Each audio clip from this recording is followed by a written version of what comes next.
She worked alone in a dusty corner of the base, fixing radios no one believed in, until a broken set from SEAL Team 4 landed on her bench. Emily stayed up all night, soldering by memory, using tricks her late father once taught her. 2 days later, that radio saved an entire team stranded in the mountains. When they returned, the SEAL lieutenant walked into her workshop and did the unthinkable. He saluted her. That quiet technician no one noticed. She became the reason 7 warriors came home. Before we dive in, tell us in the comments, where in the world are you watching from? At the far edge of the naval base, just beyond the echo of barking drill sergeants and the rumble of armored transports, there was a small workshop tucked behind the motor pool, easy to miss unless you were looking for it. Inside, the air smelled of solder, dust, and long hours. Emily Reyes sat there most days, bent over broken equipment that nobody else had the time or patience to handle. She was the kind of person who didn't mind being overlooked, not because she lacked confidence, but because she'd long ago learned that staying invisible was sometimes the best way to survive. While others moved through the base with purpose and noise, Emily blended in like the hum of an old generator, always present, never noticed. Her workspace was cluttered with old headsets, cracked transmitters, and frayed wiring that told stories no one cared to hear. Most soldiers didn't make eye contact when dropping gear off at her table. They left things with a muttered thanks or nothing at all, assuming the radio girl would either fix it or toss it. And Emily never complained. She preferred it that way. No drama, no politics, just problems to solve with her hands. But this morning, something different landed in her lap. A cardboard box, heavier than usual, stamped with a scarred black stencil, SEAL Team 4. She blinked at it for a moment, the name carrying weight even in her quiet corner of the world. It wasn't just any unit's comms gear. These were the tools used in blacked-out missions, deep insertions, ops that didn't make the news. Emily opened the lid carefully, and her eyes settled on the thing everyone had apparently given up on. An encrypted field radio with a cracked housing, water damage, and a fried power circuit that screamed beyond repair. She'd seen her share of messes, but this one looked like it had survived an explosion and a monsoon. Someone had written in marker across the top, "Dead. Don't bother." Most would have agreed. Most probably already had. But Emily didn't walk away from puzzles, especially not ones other people feared. She lifted the unit gently, ran her fingers across the casing like a surgeon reading fractures in bone, and tilted it toward the light. Something about the damage didn't sit right, as if it had been sabotaged rather than just broken. She felt it in her gut. This wasn't just another repair. And as she reached for her tools, she paused, just for a second, glancing toward the door as if someone, somewhere, might suddenly be watching. No one was. The hallway outside was still empty, as usual. But something had shifted, not just in her workshop, but inside her. This wasn't routine anymore. It was the beginning of something. And though Emily didn't know it yet, that battered radio, once declared hopeless, was about to tune her life into a frequency no one could have predicted. She started with the easy parts, if anything about this disaster could be called easy. The casing came apart reluctantly, the screws rusted and swollen from exposure.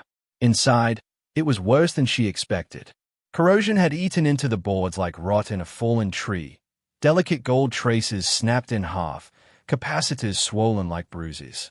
The encryption module was cracked clean through, a hairline fracture that told her it had suffered a sudden, violent shock.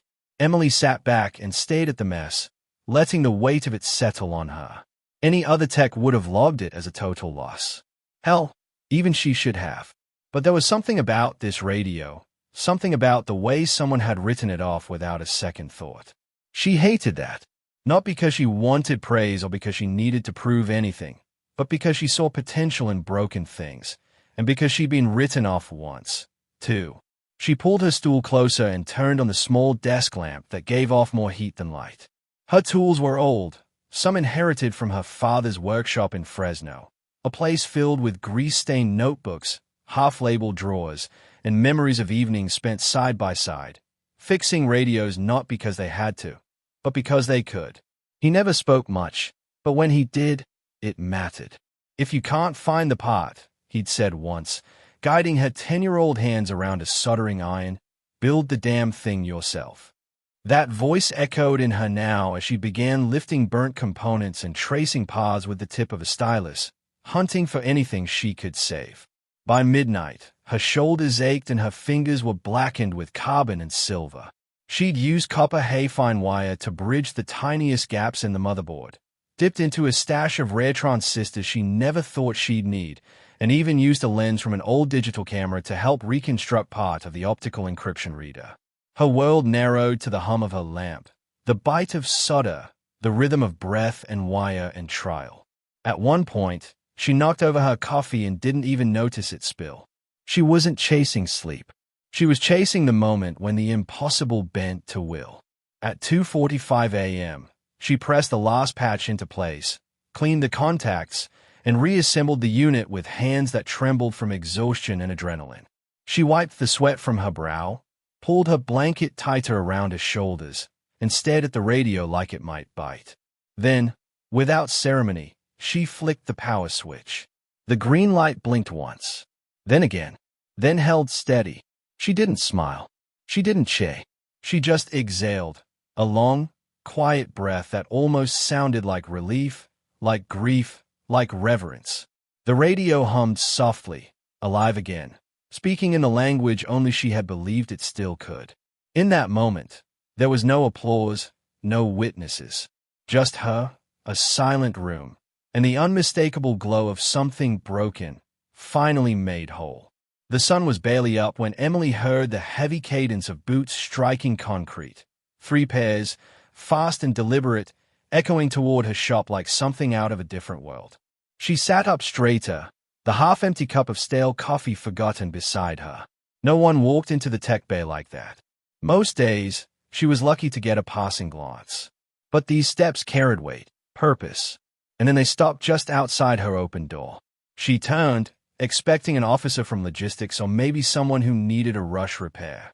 What she got instead froze her breath. Lieutenant Aaron Blake stepped inside first, his eyes scanning the room like it was a battlefield. 2 SEALs followed, broad, quiet, sharp-eyed men in faded shirts and boots caked in red desert dust. Their presence collapsed the space around her into something suddenly very small. SEALs didn't come here. They didn't need to. If their gear failed, someone else higher up usually got the call. Not her. Never her. But here they were, all 3 standing in her cluttered workshop like it mattered. Blake nodded toward the radio set now sitting clean and humming quietly on the workbench. That yours? His voice was low, clipped, the kind that didn't ask questions often. Emily swallowed.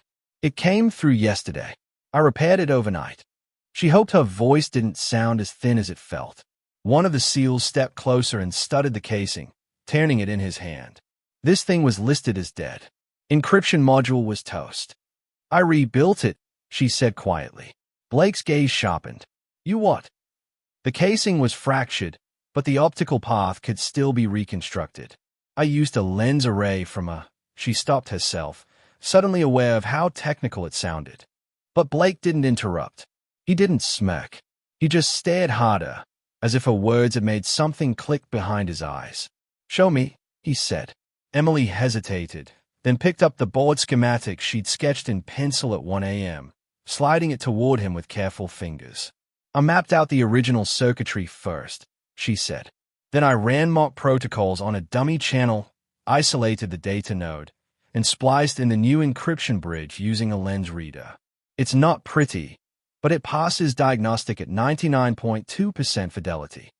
The room fell utterly still. One of the operators let out a low whistle, like he couldn't quite believe what he was hearing. Blake didn't move for several seconds. Then, slowly, he set the radio down and looked at her in a way that made her chest tighten, not with fear, but with the weight of finally being seen. You rebuilt the encryption module, he said, almost to himself. By hand. Emily nodded. Blake exhaled through his nose, leaned back slightly, and for the first time, his posture shifted, not with suspicion, but respect. We're wheels up tomorrow. You just saved our comms line. And just like that, the silence in the room changed. It was no longer the quiet of dismissal. It was the quiet of acknowledgement, the kind that only comes when something unexpected earns its place. The training mission was meant to be routine, grueling, yes, but controlled. Lieutenant Blake's team had climbed into the northern mountain range just before dawn, threading their way through jagged ridgelines and icy ravines under a thick blanket of fog. They were simulating an exfil under duress, testing timing and communication across scattered terrain. But nature didn't care about simulations. By mid-afternoon, after hours of climbing and silent movement, the team's planned extraction route vanished in an instant. A deep, echoing crack split the silence, followed by the roar of collapsing rock. A landslide thundered down the mountainside, cutting off the path below and triggering a cascade of debris that blocked all retreat. One man was injured, another nearly buried. Dust choked the air. The mission was no longer a drill. Blake moved fast, trying to raise command on the standard-issue radios. Nothing. Static. Interference was thick. Something about the mineral deposits in the range played havoc with comms, a known issue they'd never truly solved. One by one, they tried alternate gear. Nothing held signal long enough to transmit coordinates. Minutes ticked by. Cold crept in. Options thinned. Until someone handed Blake the final piece of gear in his pack. A battered, freshly painted radio set marked with a simple tag, Rares. He hesitated for a heartbeat, then powered it on. The screen flickered, hummed, and stabilized. Clear signal. No lag. Blake blinked, then keyed the MIC command. This is Raven 4. Emergency on Mount Grid Sierra 9. Route compromised. Request immediate evac support. Copy that. Raven 4. Came the instant reply. Signal strong. Coordinates received. Relief spread across the team like heat. Medics moved in. The injured man was stabilized. Within 20 minutes, rotors were spinning in the valley below. Extraction was back on. Blake stared at the radio in his hand. It looked unremarkable. Nothing about it screamed miracle. But in the silence that followed, as the sound of incoming halos rose, he pressed the comm one more time. His voice was steady but low. Tell the technician who fixed this. She just saved SEAL Team 4. Emily was bent over a cracked receiver, halfway through reflowing a stubborn solder joint, when she heard boots again, dozens of them this time. Not rushed like the last visit. Slower. Deliberate. She didn't look up right away. Most people didn't come in without calling first, and she assumed it was another drop-off. Maybe logistics. Maybe more broken gear. But then the room grew still. And quiet. Not the kind of quiet that comes with people leaving, but the kind that demands attention. She looked up and nearly dropped her iron. Lieutenant Blake stood at the center of a workshop, flanked by his entire team, still layered in dust and sweat from the mountain range, boots caked in dried mud, sleeves rolled up, eyes steady. No one spoke. The radio, her radio, was in Blake's hand, held with care, not casually. He stepped forward, stopping just in front of a bench. This, he said, lifting it slightly, is why 7 men came home. His voice wasn't loud. It didn't need to be. It carried weight because it was truth.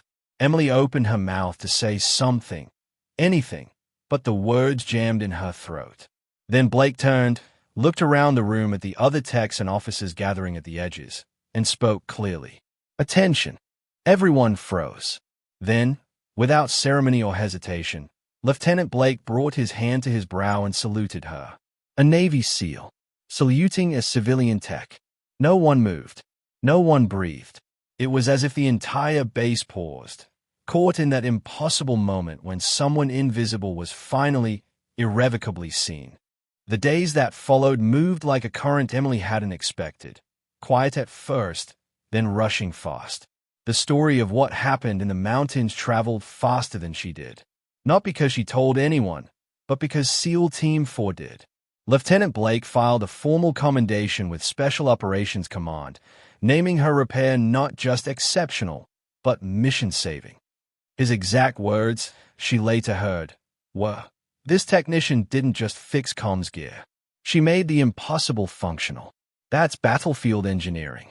A week later, a memo came through channels she'd never had access to before, an invitation to consult with a classified development team working on next-gen encryption systems.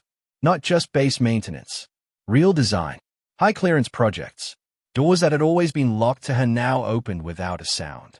Her supervisor, who once rolled his eyes when she stayed past midnight, now stopped by her bench with questions and patience.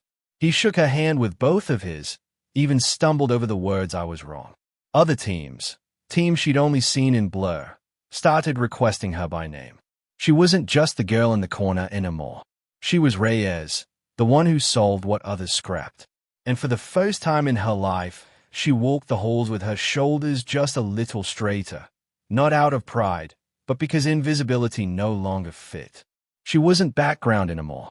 She was vital, and the quiet mind they'd once overlooked was now known for what it always was, the kind that kept warriors alive. Late one evening, long after the shop lights had dimmed and most of the base had gone quiet, Emily sat alone at her bench, her hands idle for once. The radio she'd saved sat nearby, cleaned, tested, untouched since its return. She thought back to that night, how exhausted she'd been, how close she came to walking away. And yet, something deeper had kept her going. Not ambition, not pride, just a belief that broken things, even hopeless ones, deserved a chance to work again. That belief had followed her through life like a shadow, until the day it brought SEAL Team 4 home. The door creaked open. She looked up and saw Lieutenant Blake standing there. No team, no gear, no orders. Just him. He walked in slowly, his voice low. "I didn't come for equipment," he said. "I came to thank you." Again. She nodded, unsure what to say. Then he added, "That salute, it wasn't for the radio. SEALs don't salute civilians, unless they save lives." He paused, then looked her dead in the eye. "You did." Emily didn't reply. She didn't need to. Something in her shifted, gently but permanently. She wasn't just the fixer in the corner anymore. She was the one they trusted to keep them breathing. Not every hero kicks down doors or wears a chest full of medals. Some sit in the quiet, behind cracked benches and blinking circuit boards, pouring their genius into things no one else bothers to fix. Emily Reyes never sought recognition. She didn't ask to be saluted or thanked. But her quiet persistence, her refusal to give up on the broken, became the reason others came home. In a world obsessed with noise and rank, her story reminds us that the ones who save lives aren't always in the spotlight. Sometimes, they're the ones who make sure the signal gets through.